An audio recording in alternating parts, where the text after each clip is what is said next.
Sony have released a rather long gameplay video of Uncharted 4: Thief's End, which gives us a good look at how some of the game's mechanics have been shaping up leading to the title's launch next month. The use of cinematic motion blur and depth of field during cutscenes, along with some brilliant voice acting by the people behind Nathan, Sam, and good old Sully, all add a layer of realism that we've come to expect from Naughty Dog.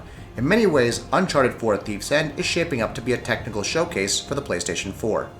Besides the gorgeous visuals on offer, it's amazing to witness how open-ended the levels are in Uncharted 4. It must be noted that Uncharted 4 is not an open-world game, but it's more in line with an open-level design. However, Naughty Dog have done well to hide this in intelligent ways. The demo begins with Nathan Drake driving a jeep through the lush and absolutely beautiful plains of Madagascar.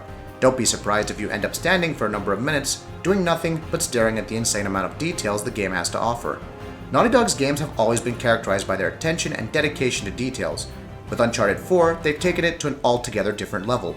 Whether it be the dynamic deformation of the muddy road or the volumetric clouds that move dynamically in the skybox, it's clear that Naughty Dog have put their heart and soul into this game. Of course, there are some minor inconsistencies with the visual effects. Pop-in can be observed when traveling quickly through dense vegetation, and shadow quality in general seems to be mediocre. As we mentioned above though, it's the attention to detail that allows Uncharted 4 to stand apart from its competition. Besides using a full physical-based rendering pipeline, our favorite thing, Naughty Dog has also used a complex mix of material shading which allows different objects to react differently.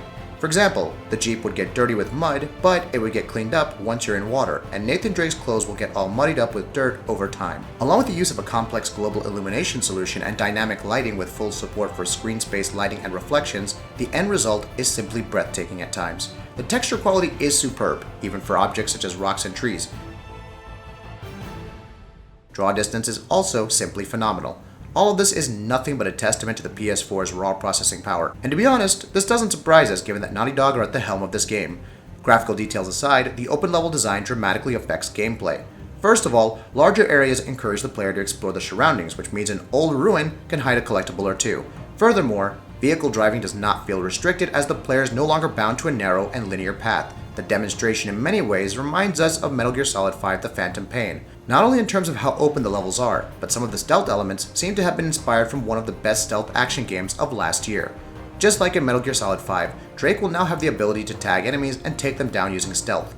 Of course, there is the option to go all guns blazing, but given that you can be killed from any side of the map due to the game's level design, stealth seems to be the best approach. Shooting seems to be much tighter this time around, and the cover mechanics also seem to have been improved. Platforming and climbing seem to be much more tightly integrated with the gameplay.